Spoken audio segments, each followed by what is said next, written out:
All right, we're here once again with the head coach of the OC men's volleyball team, Bill Ferguson, and kind of a bittersweet couple of days. The loss on Thursday, you come back and you find out that you're going to the Final Four. So let's talk about the loss first to UC Irvine. You looked strong in the first two sets. They were very tight sets. UC Irvine created some distance in the third, got up early in the fourth, and from there kind of took it from there. What went wrong? First of all, I think all the way around that was the worst match we played since January. And part of that was us, part of that credit to Irvine.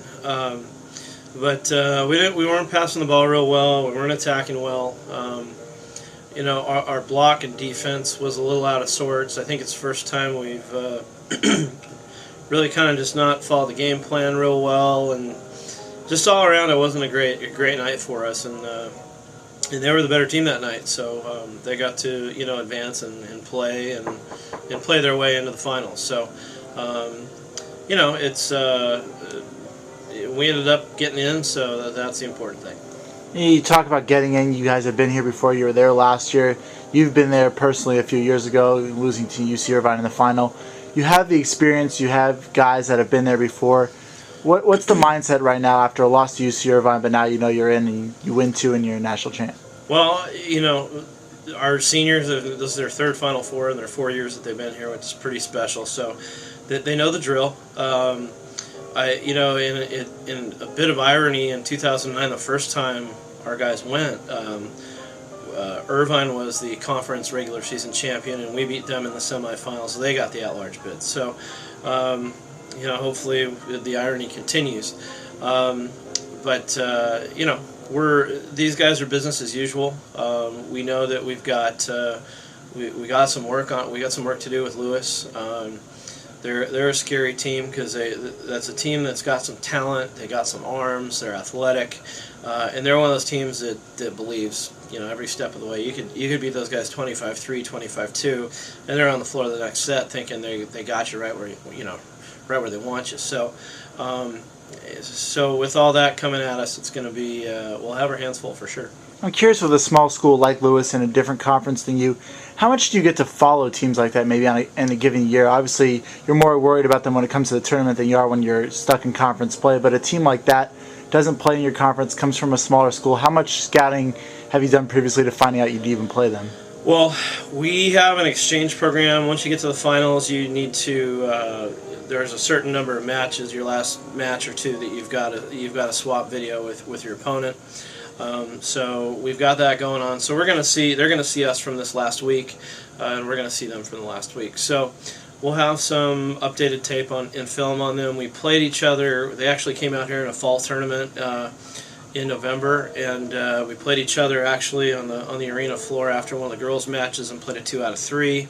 It went 3 games, so we're kind of familiar with each other on that level, but we don't know a ton. We know who their key guys are, but today we're going to work on us, and then we'll start worrying about Lewis tomorrow and Wednesday.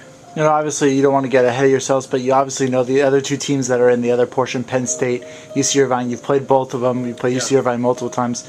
How much of it, obviously your focus is on Lewis, and I don't want to make you jump ahead for the sake of an interview, but how comfortable are you in terms of knowing the other two teams you might be facing? Well, in the sense of knowing who they are, and you have a higher level of, maybe, I don't want to say comfort, but you have an idea of what's coming at you. With Lewis, we really don't, and that's probably the best scenario we could possibly have, is having to really be on guard, not really know what's coming at us, and really kind of work towards this, and really be grinding to try to be as good as we can, rather than sitting back, well, they're going to do this, well, they're going to do that. Well, we don't really know. We're gonna see a tape or two, and that's it. But we're gonna have to focus primarily on us, how well we're playing volleyball, and how well we're doing everything. So I think we're in as good a scenario as we can be in right now.